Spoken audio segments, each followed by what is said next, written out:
Can you please touch on the issue of praying at work? It can be difficult for us living in the West. What are the minimum conditions of praying with shoes? Do you need a prayer mat? Can you combine? You need one of those toppies. You need to have like a center parting hairstyle. You need to put all this oil on your hair. You need to stand there. You need to wear that attar. You know when you were kids, they used to have this attar, this kind of red, this toxic, radioactive smell on there that used to be probably like the cheapest attar people used to bring back from Saudi. And if you wore it, you could just never wash it off. It's like people would be like, generously, can I give you some? And you'd put it on and it's like, oh my God, now I just stink of this thing and I can't take it off. And then they're like, you can run, but you can't hide. Right, so basically, no, the good news is, people, none of that is required, thank God. So you don't need to decimate your work environment every day. Look, wait there, you've got more here. Can you pray in the bathroom if you cover the toilet? You cover the toilet. Otherwise, if you didn't cover it, would your head... It's okay, I'm just doing sujood. Was that the place with... But it's okay, guys, I covered it. And you've knocked yourself out now because you've kind of got the lid on there. You've hit your head on it, and you've got a casualty in the toilet. And they have to break in, and they go. He had this strange hat on his head, and he had this really strange smell. He had this ittar, and he was just knocked out. Well, okay, let's read on, so we can cover all the parts of this equation. Obviously, our brother Tutti Hood is having a difficult time at work. Right, what about the minimum wudu requirements? Will tissue and no lota? Those of you who don't know what lota is that kind of like, I don't know, that kind of pot or kettle-like instrument that is used for water to kind of clean your royal behind once you've gone to the toilet, that you see in a lot of these toilets. Muslim toilets, you see it. Or they may have the bidet, the toilet shower. Right, so the point is, what if you don't have a lota and you just have tissue? Minimum prayer requirements when you are rushed for time. There's quite a lot going on. Tuti, in your bathroom at work, there's a hell of a lot going on there. There's like, I'm rushed for time, there's no lota, there's no space, there's no... Right, so what can we do? Look, okay, let's get this clear. People, you can combine prayers to facilitate life for work and things like that. So the prayers you can combine are Dhuhr and Asr and Maghrib and Isha. So let me just do that kind of like alien parting there. So these two, Dhuhr and Asr, and Maghrib and Isha. See, I feel like one of those aliens from an alien movie. So these two can be combined, and these two can be combined. And so if by delaying Dhuhr till you get home and praying it with Asr, it will make life easier, you can do that. If by bringing Asr forward and praying at lunchtime because it would make life easier, you can do that. Now, if, like in the UK, if it's not of any help, let's say you can combine them, yes, but you still need to do them at work. If you can get a quiet spot, that's excellent. If you can't, the question, can you pray in the bathroom, in the toilet? Well, you can. I mean, it's not that the prayer wouldn't be invalid. Obviously, depends, because not all toilets have been created equally. And not all toilets are used equally. So, I mean, you have certain people, like you may, what can I say? Okay, the aiming expertise is a hot topic of discussion, often known to the male species. You see, this aiming can be, the aim, getting the aim right can be a big problem, All the men on here will probably know what's going on there. They're probably like, like some words of wisdom, that is. So, I like this guy. But the aiming can be a problem, so you might have a lot of people, they've kind of decorated around the toilet bowl. So obviously that's something you don't want to be doing sujood on. You kind of get up and you go, you want the good news or the bad news? You go, well, the good news is I've done my salah. The bad news is I've quite interestingly managed to contract several urinary infections in my eyes and in my nose. I mean, it was quite an experience, I'll tell you. So that's not what you want to do. So, but yes, you can pray in a toilet. That's not the salah is acceptable anyway if the place is clean. Okay, so that's just to make that clear. I would say that, you see, if you can get a quiet place to pray somewhere, alhamdulillah, that's excellent. You can maybe, I don't know, you have to assess wherever it is that you're praying. I don't know your environment. As far as doing wudu is concerned, yes, I would say that you can go with the fatwa of many scholars saying, look, you can wipe over socks, fine, if it'll create ease. If you are struggling to do wudu in a place, I feel that in those circumstances it is permissible for you to do tayammum. Tayammum is just with a stone. So if, let's say if this is a stone, right, so you can't really, if I put that there, it's going to definitely fall. I'm trying to see if I've got okay, we're going to have to go with this. No, you still can't see it, right? Okay, no, you can't see it. Okay, so this is the stone, people. I'm going to have to just use any object. Phone, put it there. Now, all you do is you just tap it or just rub your hands, rub your hands on it. That's not to be cut out and edited and to be misconstrued. And you're in a disciplinary hearing at work, and you're like, well, but Mufti Abu Layth said, just rub your hands on. I'm talking about the stone, goddammit. Focus, people, focus. Right, so you can rub your hands on it or tap it, the stone, right? And then, so you can wipe over your face. That's it. Tap on it again. And then you just wipe over the forearms like that. Job done. That is tayammum, people. Tayammum works the same for ghusl or wudu, and it is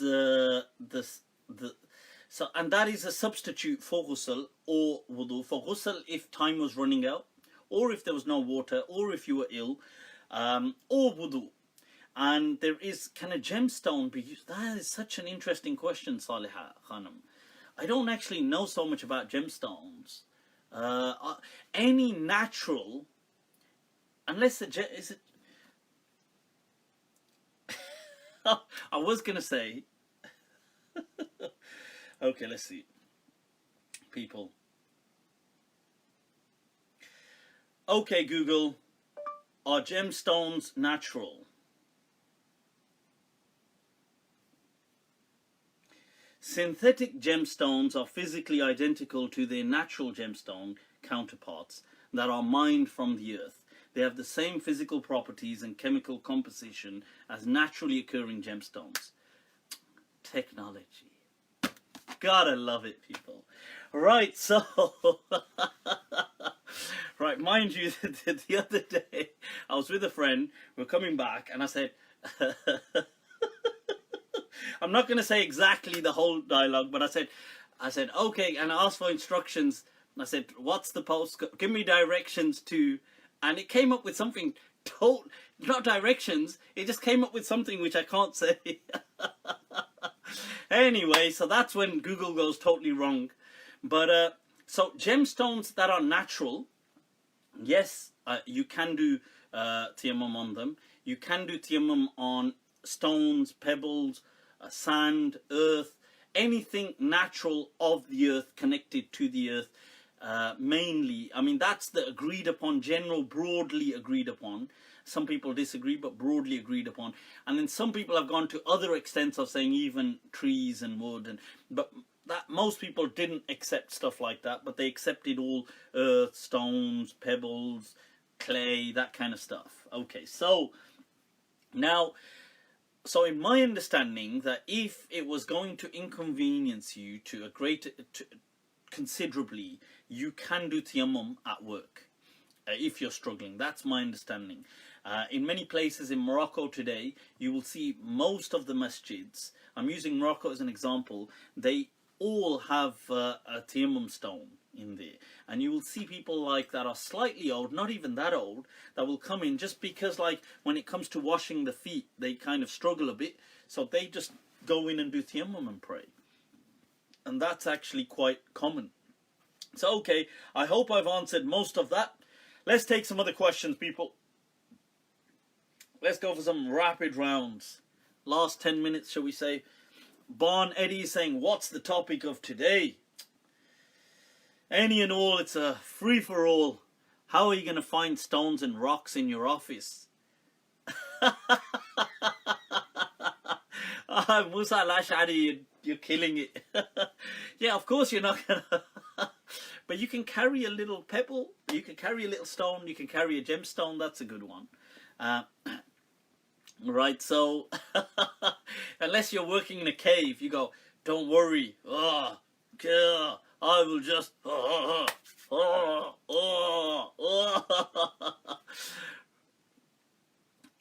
Islamic will or final testament? What do you mean by that, Imran Khan? You can put one in a bag. Yeah, you can carry a small, little, nice, shiny pebble. You can carry that. And some people have this understanding that it has to be a big rock. Only big rock, Tayammum. I only do big rock, Tayammum. I think, look, that's just stipulating without any... There's nothing in the Quran or Sunnah that says it must be a big rock. Although many fuqaha have said so, so... Friends' nails as they are dead. Friends' nails, I don't know what that is. Right, okay, the walls are stone. The walls, because because in an office or at home, or usually, they will be painted and stuff like this, so you wouldn't have direct contact with something natural. So you'd be more dealing with the paint and stuff like this. Free will, what's my thought on free will and destiny? I've answered before that I believe we have choice.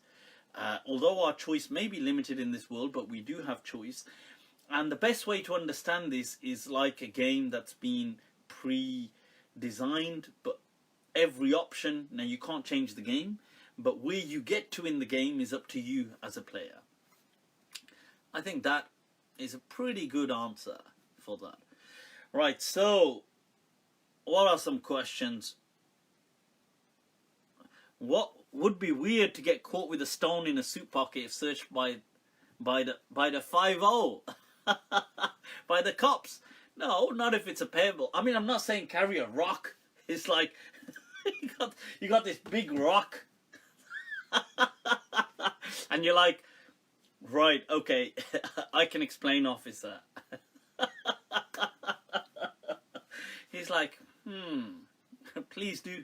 You're like, well, this is actually for worship.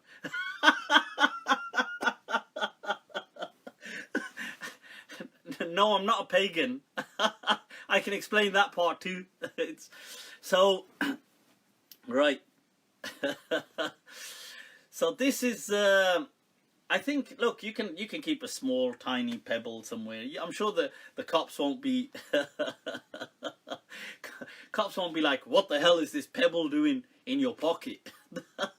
There's police brutality. The cop goes, oh, get him in a headlock. Get him. Taser this good for nothing. Right, so...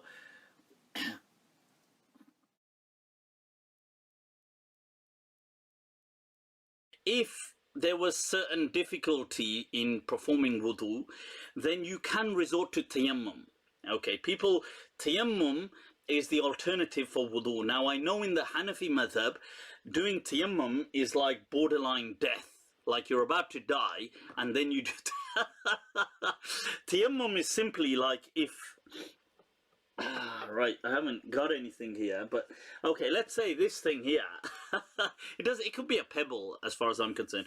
Let's say this was a rock, so, or a stone. Now you just, obviously you guys can't see it anymore. I'll put it there. Alright, so you can touch it, and then the dust doesn't have to carry on. You can wipe it off, right? So you just wipe over the face, you touch it again, and you go over the arms like that. And you go over. Tayammum done. And Imam Malik in the Muwatta said that a person with wudu is not more pure than a person with tayammum, because both have come to us through scripture. Okay, so a person can do tayammum, and I know the Malikis are criticized sometimes for, and the Moroccans today are criticized sometimes for being, other people say we're too lenient, the Malikis, we're too lenient on tayammum. I disagree. I mean, it's our view. So you'll see if you visit Morocco, for example, most masjids have stones in there. And you can just do tayammum. And a lot of people, in fact, many people who get a bit old, and they're not even so old, but they get a bit old where they struggle a bit to kind of reach their feet, like in washing, they just do tayammum. And this is why some of the other schools criticize the Malikiyah, but I support it. I say tayammum is an option when there's inconvenience, and you can use it, and it does. I do go with the classical opinion of certain scholars that it yarfa'ul khabath, that it is an entire purity. It's a ritual purity.